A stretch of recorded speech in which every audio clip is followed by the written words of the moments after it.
Hello बच्चों, आज हम शुरू कर रहे हैं कक्षा 12 का एनसीईआरटी फिजिक्स से चैप्टर 1 के इम्पोर्टेंट एमसीक्यूज जो आपके एक एक नंबर के पूछे जाएंगे।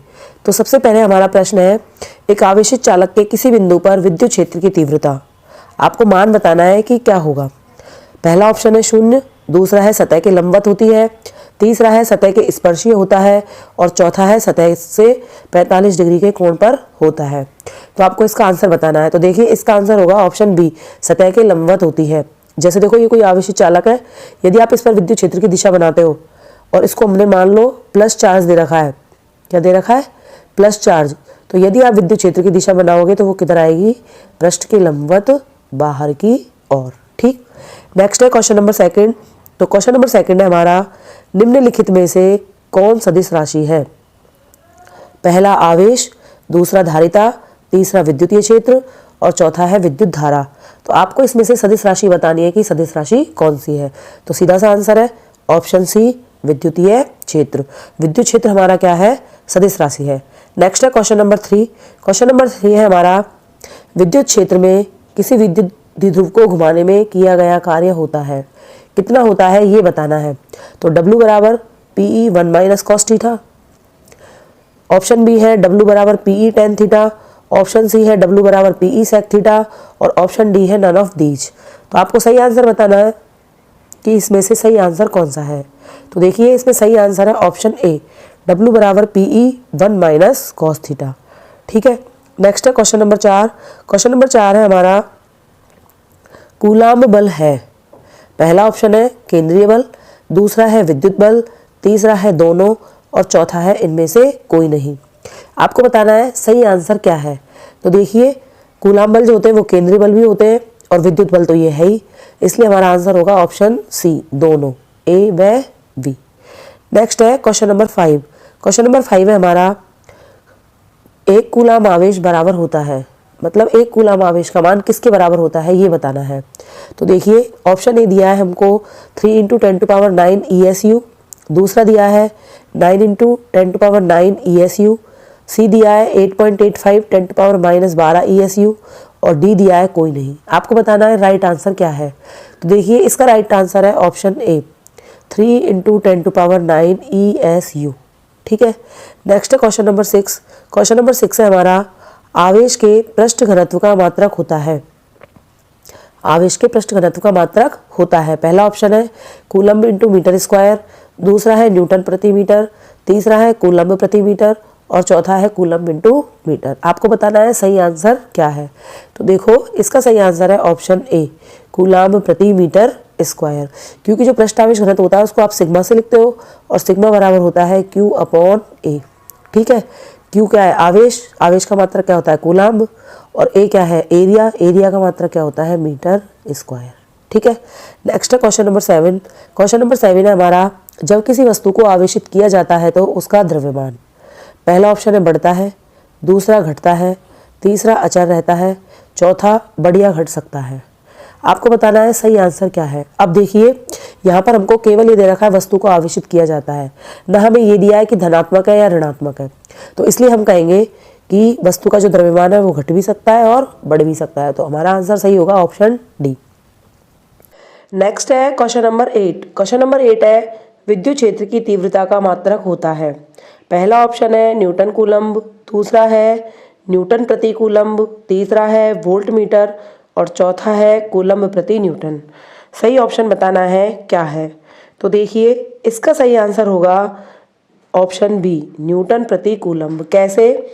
हम जानते हैं E होता है F/Q0। ठीक है। F क्या है आपका? फोर्स, और Q0 क्या है? चार्ज। तो फोर्स का जो मात्रक होता है वो होता है न्यूटन और चार्ज का होता है कूलम्ब। तो न्यूटन प्रति कूलम्ब। नेक्स्ट है क्वेश्चन नंबर 9। क्वेश्चन नंबर 9 है हमारा, यदि दो सुचालक गोले अलग अलग आवेशित करने के बाद परस्पर जोड़ दिए जाए तो 4 ऑप्शन में से आपको छांटना है कि क्या होगा। पहला ऑप्शन है दोनों गोलों की ऊर्जा संरक्षित रहेगी, दूसरा ऑप्शन है दोनों का आवेश संरक्षित होता है, तीसरा है ऊर्जा व आवेश दोनों ही संरक्षित रहेंगे और चौथा है इनमें से कोई नहीं। आपको बताना है सही आंसर क्या है। तो देखिए इसका सही आंसर है ऑप्शन बी, दोनों गोलों का आवेश संरक्षित रहता है। ठीक है, आपको पता है कि दोनों गोलों में अगर आप जोड़ दोगे आवेशित करने के बाद, तो आवेश का आदान प्रदान कब तक रहेगा, जब तक कि दोनों में आवेश का मान बराबर नहीं हो जाता, और टोटल आवेश वही रहेगा जो इसका प्रारंभ में था। मान लो प्रारंभ में क्यू है और बाद में क्यू डैश हो गया, तो ये सदैव बराबर होगा क्यू बराबर क्यू डैश। ठीक है, नेक्स्ट है क्वेश्चन नंबर 10। क्वेश्चन नंबर 10 है हमारा, स्थिर विद्युत क्षेत्र होता है। पहला ऑप्शन है संरक्षी, दूसरा है असंरक्षी, तीसरा है कहीं संरक्षी तो कहीं असंरक्षी, और चौथा है इनमें से कोई नहीं। आपको बताना है सही आंसर क्या है। तो देखिए इसका सही आंसर है ऑप्शन ए, संरक्षी। ठीक है, आपको याद रखना है कि जो विद्युत क्षेत्र होता है और जो विद्युत बल होता है, ये दोनों ही कैसे होते हैं, संरक्षी प्रकृति के होते हैं। नेक्स्ट है क्वेश्चन नंबर 11। क्वेश्चन नंबर 11 है, विद्युत फ्लक्स का मात्रक होता है। इंपॉर्टेंट है, कई बार पूछा गया है। पहला ऑप्शन है वेबर, दूसरा है न्यूटन मीटर स्क्वायर प्रति कूलम्ब, तीसरा है न्यूटन प्रति मीटर, और चौथा है मीटर स्क्वायर प्रति सेकंड। सही आंसर बताना है कि सही आंसर क्या है। तो देखो इसका सही आंसर है option B, newton metre square प्रति कूलम्ब। कैसे आया देखिए, हम जानते हैं 5 फ्लक्स होता है और इसको हम लिखते हैं E इंटू डी ए, यानी कि क्षेत्रफल के रूप में। अब देखिए मात्रक बनाने के लिए E का मात्रक लिखेंगे। अभी कुछ देर पहले हमने लिखा है न्यूटन प्रति कूलम्ब, और ए क्या है, क्षेत्रफल, एरिया, एरिया का मात्रक होता है मीटर स्क्वायर, तो मात्रक बन गया न्यूटन मीटर स्क्वायर प्रति कूलम्ब। ठीक है, नेक्स्ट है क्वेश्चन नंबर 12। क्वेश्चन नंबर 12 है हमारा, यदि 2 कूलम्ब आवेश को एक बिंदु से दूसरे बिंदु तक ले जाने में 20 जूल कार्य करना पड़े। कोई चार्ज है हमारे पास, उसको हमें एक जगह से दूसरी जगह ले जाना है, और वक्त कितना कर रहे हैं हम, 20 जूल। तो उन दोनों बिंदुओं के बीच विभवांतर निकालना है। जैसे ये बिंदु ए मान लेते हैं, इसको बिंदु बी मान लेते हैं, तो दोनों के बीच पोटेंशियल डिफरेंस कितना होगा। ठीक है, ये निकालना है। तो 4 ऑप्शन दिए गए हैं, पहला है 10, दूसरा है 15, तीसरा है 21 और चौथा है 12। ठीक, आपको इनमें से बताना है सही आंसर क्या है। तो देखो हम निकालते हैं, बी बराबर क्या होता है पोटेंशियल डिफरेंस के रूप में, डेल्टा बी बराबर डब्लू अपॉन क्यू। ठीक, सीधा वैल्यू रख देते हैं। डब्लू की वैल्यू हमको दे रखी है 20 जूल, 20 जूल, और क्यू की वैल्यू दे रखी है 2 कूलम्ब। 2 से 20 कितनी बार कैंसिल हो जाएगा, 10 टाइम, तो आंसर आ गया 10 जूल प्रति कूलम्ब को वोल्ट भी बोलते हैं, तो 10 वोल्ट, ऑप्शन ए। तो हमारा आंसर हो गया ऑप्शन ए। नेक्स्ट है क्वेश्चन नंबर 13।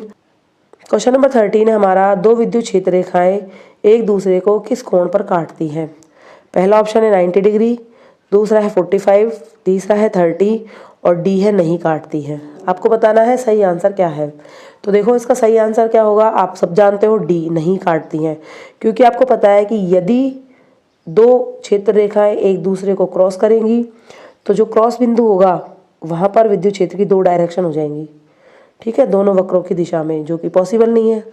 इसलिए जो क्षेत्र रेखाएं होती है वो कभी भी एक दूसरे को कट नहीं करती हैं। नेक्स्ट है क्वेश्चन नंबर 14। क्वेश्चन नंबर 14 भी कई बार एग्जाम में पूछा गया है कि धातु का परावैद्युतांक कितना होता है। पहला ऑप्शन है 1, दूसरा है इन्फिनिटी, तीसरा है 0 और चौथा है -1। आपको बताना है सही आंसर क्या है। तो सबको पता है कि धातु का परावैद्युतांक कितना होता है, इन्फिनिटी, अनंत। धातु की जगह या कोई धातु का नाम दे दे, वो तांबा, लोहा, पीतल, कुछ भी, तो भी क्या आएगा, इन्फिनिटी ही आएगा। ठीक, नेक्स्ट है क्वेश्चन नंबर 15। क्वेश्चन नंबर 15 है हमारा, विद्युतीय क्षेत्र का विमेय सूत्र होता है। पहला ऑप्शन है M1L1T-3A-1, दूसरा ऑप्शन है M1L2T1A-1, तीसरा ऑप्शन है M1L1T2A1, और चौथा ऑप्शन है M1L1T1A2। आपको बताना है सही आंसर क्या है। तो देखिए इसका सही आंसर है वो है हमारा ऑप्शन ए। कौन सा है, ऑप्शन ए, M1L1T-3A-1। कैसे आया है ये आप देख लीजिए। E लिखते हैं हम F/Q। ठीक है, F बल है और बल का विमेय सूत्र होता है M1L1T-2। सबको पता है ये तो। चलिए, आवेश है, आवेश का विमेय सूत्र होता है A1T1। आप ऊपर ले जाइए नीचे से राशियों को, तो M1L1 तो एज इट इज रहेंगे, T-2 पहले से ये 1 और गया नीचे से, तो T-3 हो गया, और ए भी नीचे से ऊपर जाएगा तो A-1। तो ये हमारा क्या हो गया, विद्युतीय क्षेत्र का अविमीय सूत्र। नेक्स्ट है क्वेश्चन नंबर 16। क्वेश्चन नंबर 16 है हमारा, पानी का परावैद्युतांक कितना होता है। पहला ऑप्शन है 1, दूसरा ऑप्शन है इन्फिनिटी, तीसरा ऑप्शन है 80 और चौथा ऑप्शन है 60। तो इसका सही आंसर है ऑप्शन सी 80। पानी का परावैद्युतांक कितना होता है, 80। नेक्स्ट है क्वेश्चन नंबर 17। क्वेश्चन नंबर 17 है, आवेश का एसआई मात्रक है।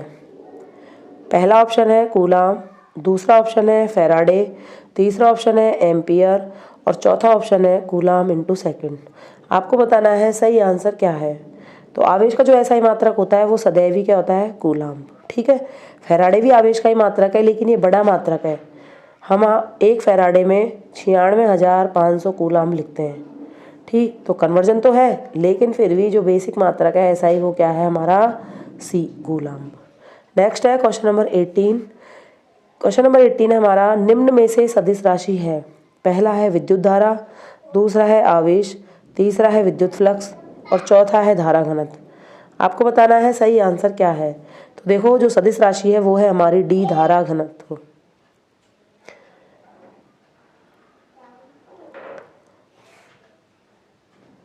जो हमारा सही आंसर है वो है ऑप्शन डी धारा घनत्व।